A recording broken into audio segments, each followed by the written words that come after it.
సహోదరులందరికీ మహాదేవుడు మంచి దేవుడు యేసు ప్రభు నామంలో ప్రత్యేకమైన శుభాలు, ఉదయకాలపు శుభాలు మీకు తెలియజేస్తున్నాం. ఈ యొక్క 40 రోజుల ఉపవాస ప్రార్థన దినాల్లో ఈ రోజు 20వ రోజు.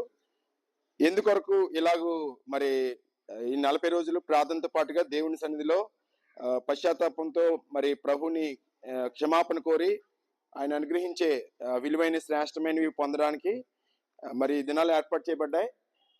కేవలం ఇది ఒక వర్గానికి లేదా ఒక కులానికి ఒక మతానికి సంబంధించిన విషయం కాదు. ఆ కారణాన్ని బట్టి మరి ఈ యొక్క వార్త మీ అందరికీ తెలియాలనే ఉద్దేశంతో ఈ మాటలు మరి మీ అందరికీ తెలియజేస్తున్నాం. దేవుని వాక్యంలో రాయబడిన మాట ఏంటంటే యేసుక్రీస్తు అందరికీ ప్రభు అని రాయబడింది. ఆ కారణాన్ని బట్టి దయతో మీరు ఎక్కడున్నప్పటికీ ఈ మాటల గురించి వివేచన చేయాలని కోరుతున్నాం. బైబిల్లో ఉన్న మాట ఏంటంటే సమస్తమును పరిశీలించి మేలైనది చేపట్టండి అని రాయబడింది. అంతేకాకుండా యెహోవా అనగా దేవుడు ఉత్తముడని రుచి చూచి తెలుసుకోమని రాయబడింది. కాబట్టి కొన్ని మాటలు మరి మీకు తెలియడానికి రుచికి మరి తెలియజేస్తున్నాం. అయితే మీరు ఎక్కడ ఉన్నప్పటికీ ఈ మాటలు శ్రద్ధగా వినాలని ప్రభు పెట్టి కోరుతున్నాం. చదవబడిన వాక్య భాగంలో మరి దేవుడు లోకమును అనగా లోకంలో ఉన్న మానవులందరినీ కూడా ఎంతో ప్రేమించినట్టుగా దేవుని వాక్యం చెప్తోంది. మరి ప్రేమించే ప్రతి వ్యక్తి కూడా ప్రేమించే ఎవరినైతే ప్రేమిస్తామో వారికి ఏదైనా ఒక విలువైనది ఇవ్వడానికి ఇష్టపడుతూ ఉంటాం. ఉదాహరణకి తల్లి, ఈ లోకంలో తల్లి ప్రేమను మించిన ప్రేమ లేదు. మరి తల్లి మరి తన బిడ్డలను ప్రేమించి తన బిడ్డల యొక్క క్షేమం కొరకై వారి యొక్క మరి మంచి కొరకు ఎంతో మరి తన యొక్క జీవితాన్ని త్యాగం చేస్తుంది. అలాగే తండ్రి తన ప్రేమను వ్యక్తం చేస్తారు. అలాగే స్నేహితులు మరి తమ స్నేహితుల పట్ల తమ ప్రేమను వ్యక్తం చేస్తూ కొన్ని వస్తువులను లేకపోతే విలువైన సమయాన్ని వారు కేటాయిస్తారు. అలాగే భార్య భర్త పట్ల, భర్త భార్య పట్ల ప్రేమను వ్యక్తం చేస్తూ ఉంటాం. మరి అలాగే మరి దేవుడు మరి లోకం ఎంతో ప్రేమించడని చెప్పబడింది కదా. మరి దేవుడు మరి ప్రేమించి మన కొరకు ఏం చేశాడని మీరు అనుకోవచ్చు. మరి ఉదాహరణకి మన కాళ్ళ కింద ఉన్న భూమిని, మన తలపైన ఉన్న ఆకాశాన్ని, మనం పీలుస్తున్న గాలిని, మనం అనుభవిస్తున్న వెలుతురిని, మరి మనకి పంటలు పండించడానికి అవసరమైన వర్షాన్ని, మరి ఇవన్నీ కూడా దేవుడు మానవులకి అనుగ్రహిస్తూనే ఉన్నాడు. ఇవి సాధారణంగా అందరికీ చేసే మేలు. మరి ఆయన్ని అడిగినా అడగకపోయినా, ఆయన విశ్వసించకపోయినప్పటికీ కూడా ఆయన తన సూర్యుని మన అందరి మీద ఉదయింప చేస్తున్నాడు. అలాగే తన గాలిని మనకు అనుగ్రహిస్తా ఉన్నాడు. ఇది భౌతిక సంబంధమైన మేలు. ఇంకొక మేలు కూడా మరి ఆయన ప్రేమించి మానవులకి ఇస్తా ఉన్నారు. అదేంటంటే రక్షణ. రక్షణ అనే పదం మరి క్రైస్తవులుగా చాలా మందికి తెలుసు, కానీ ప్రభుని ఎరగనటువంటి వారికి రక్షణ అనే పదం కొద్దిగా కొత్తగా ఉంటది. కాబట్టి ఈ రక్షణ గురించి కొన్ని మాటలు మీకు తెలియచేయడానికి ఇష్టపడతా ఉన్నాం. కారణం ఏంటంటే మరి ఇక్కడ యేసు ప్రభు వారు శిలువ మీద మరణించింది మానవులకి రక్షణను ఇవ్వడానికి. అందుకొరకు ఇక్కడ చదవబడిన వాక్య భాగంలో దేవుడు మన ఎడల తన ప్రేమను వెల్లడిపరుచుచున్నాడు. ఎట్లనగా మనం ఇంకనూ పాపులమై ఉండగానే క్రీస్తు మన కొరకు చనిపోయాను. కాబట్టి ఆయన రక్తము వలన ఇప్పుడు నీతిమంతులుగా తీర్చబడి మరింత నిశ్చయముగా ఆయన ద్వారా ఉగ్రత నుండి రక్షింపబడదు అని రాయబడింది. కాబట్టి యేసు ప్రభు వారు శిలువ మీద ఎందుకొరకు చనిపోయారు? కొంతమంది మరి ఈ విషయం తెలియక అపోహపడుతూ ఉంటారు. యేసు ప్రభు వారి శక్తి లేక, తప్పించుకోలేక, మరి ఆయన్ని కొడుతున్నప్పటికీ, తల మీద మొండల కిరీటం పెట్టినప్పటికీ, కాళ్ళలో మరి చేతుల్లో మేకులు కొట్టినప్పటికీ ఆయన ఏమాత్రం ఏం అనలేదు. ఆయన శక్తిహీనుడని చాలా మంది తలస్తూ ఉంటారు.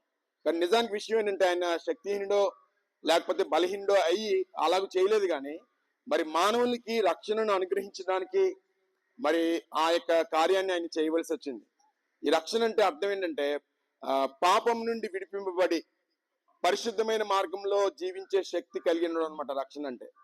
ఈరోజు నీ మాటలు ఏంటంటే ప్రియమైన సహోదరులారా, మనలో చాలా మంది మరి పాపం నుండి విడిపింపబడడానికి చాలా రకరకాల ప్రయత్నాలు చేస్తూ ఉంటాం. మంచిగా ఉండడానికి, మంచిగా తలంచడానికి, మంచిగా మరి చేయడానికి, మరి మన సొంత ప్రయత్నాలు చాలా చేస్తూ ఉంటాం.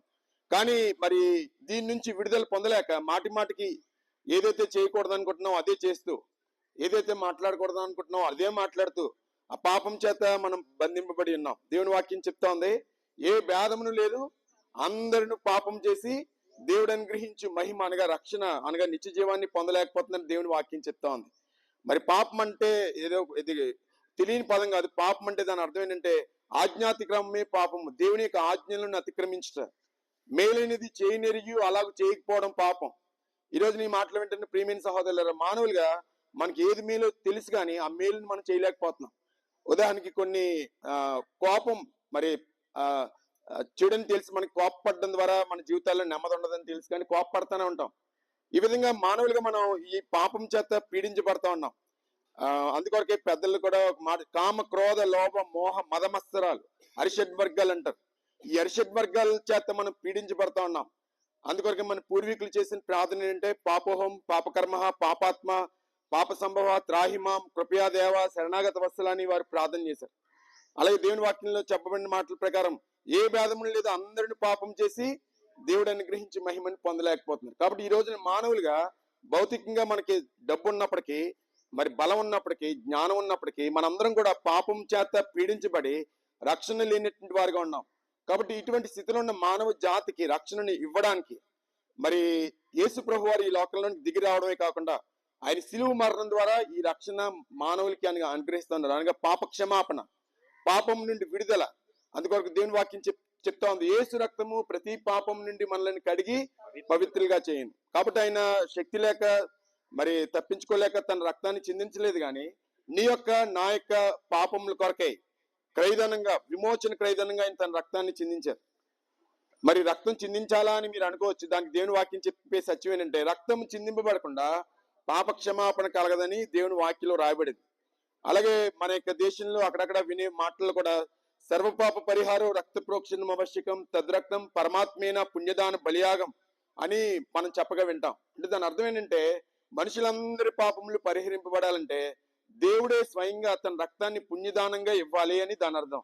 కాబట్టి మరి ఆ యొక్క కార్యాన్ని చేయడానికి రక్తమాంసములు లేని ఆ దేవుడు, మరి ఆత్మస్వరూపి అయిన ఆ దేవుడు, ఆయన మనవలే రక్తమాంసములు ధరించుకొని కన్య మరి గర్భం ద్వారా ఈ లోకంలోకి ఏతించి ఆయన మనందరి కొరకై, మన పాపముల యొక్క ప్రాయశ్చిత్తం కొరకై, మరి పాపం యొక్క క్షమాపణ కొరకై పవిత్రమైన రక్తాన్ని కలువరి శిలువలో చిందించిన రోజు, శిలువ మీద మరణించిన రోజు. కాబట్టి ఈ మాటలు ఏంటంటే ప్రియమైన సహోదరులారా, ఆయన శిలువ మీద మరణించడం ద్వారా తన ప్రేమను మన పట్ల వ్యక్తం చేశాడు. మన కొరకు తన ప్రాణాన్ని పెట్టినంతగా మనల్ని ప్రేమించారు.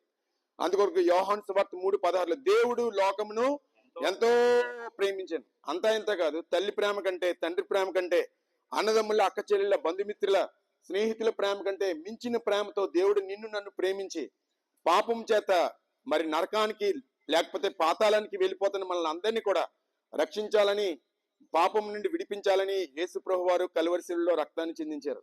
కాబట్టి ఈ మాటలు వింటున్న ప్రియమైన సహోదరులారా, దేవుడు ఈ మాటలు వింటున్న మనల్ని అందరినీ ఆయన ప్రేమిస్తా ఉన్నారు. కారణం ఏంటంటే, ఆయన మనందరికీ తండ్రి అయి ఉన్నారు. ఒక ఇంట్లో ఒక తండ్రి ఒక 4 బిడ్డలు కలిగి ఉన్నాడు అనుకోండి.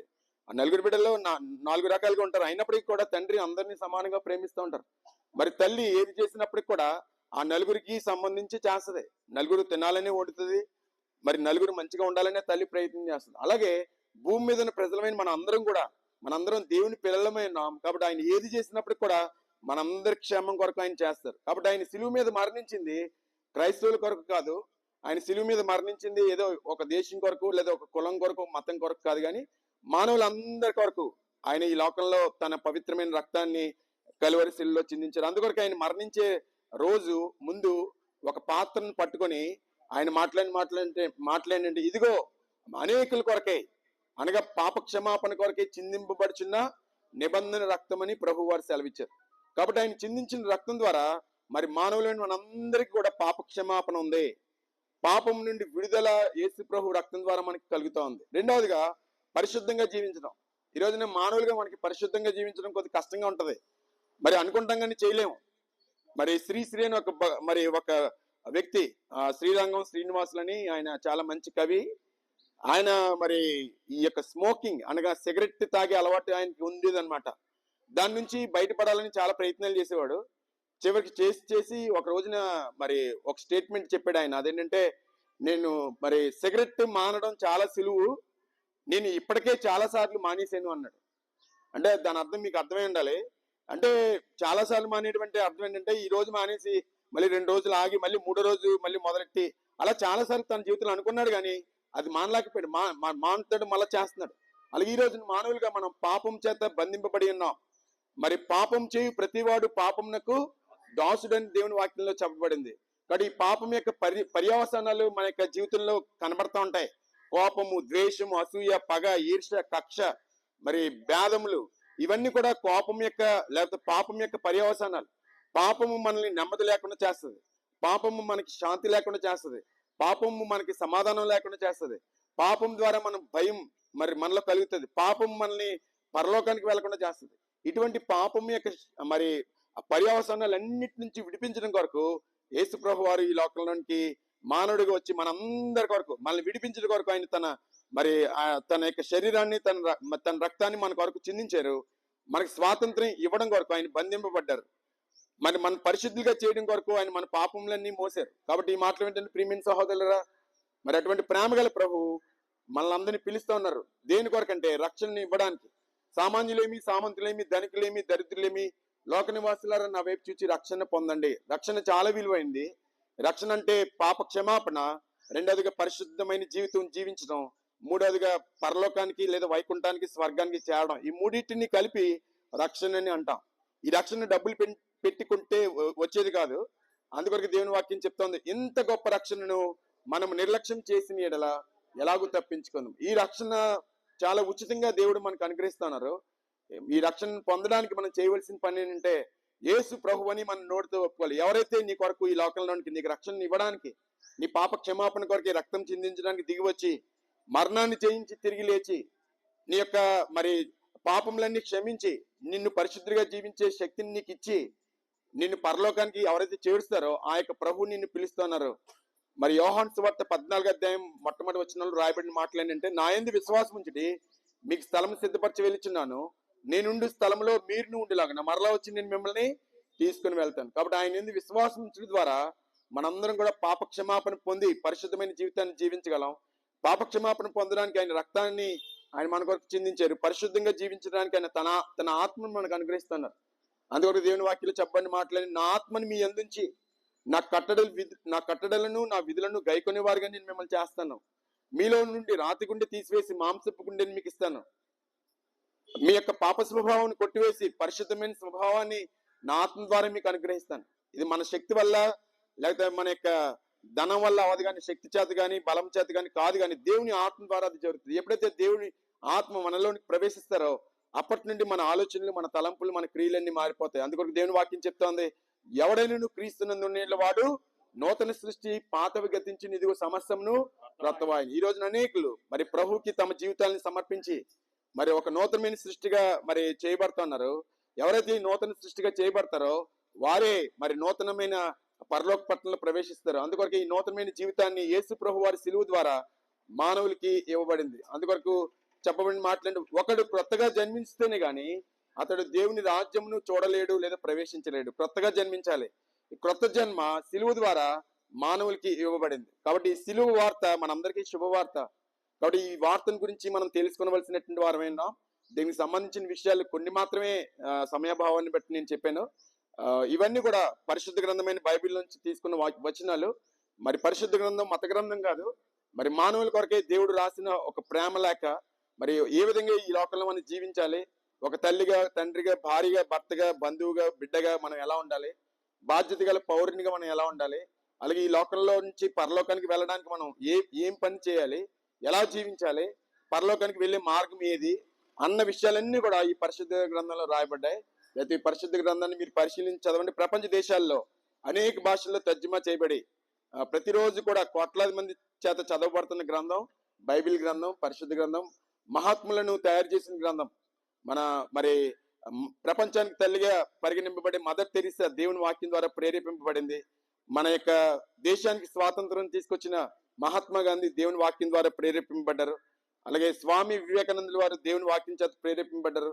కాబట్టి ఈ మాటలు వెంటనే ప్రియమైన సహోదరులారా, ఇది మానవులందరికి సంబంధించిన మాటలు. కాబట్టి దయచేసి దీన్ని మీరు సంపాదించి చదవండి. మరింత సమాచారం కొరకు మీకు దగ్గరగా ఉన్న దేవుని మందిరానికి మిమ్మల్ని ఆహ్వానిస్తున్నాం. ఒక విద్యార్థి స్కూల్కి వెళ్ళి అలాగైతే నేర్చుకుని తన జీవితంలో ప్రయోజకుడు కాగలడో, అలాగే ఈ లోకంలో ఉన్న మనం అందరం కూడా ప్రయోజకులు కావాలని దేవుడు తన సంఘాలు అక్కడక్కడ స్థాపించారు. మీరు ఎక్కడ ఉన్నప్పటికీ కూడా మీరు వేరే ప్రాంతాలకు చెందిన వారు అయితే కనుక తప్పనిసరిగా దేవుని సన్నిధికి వెళ్ళండి.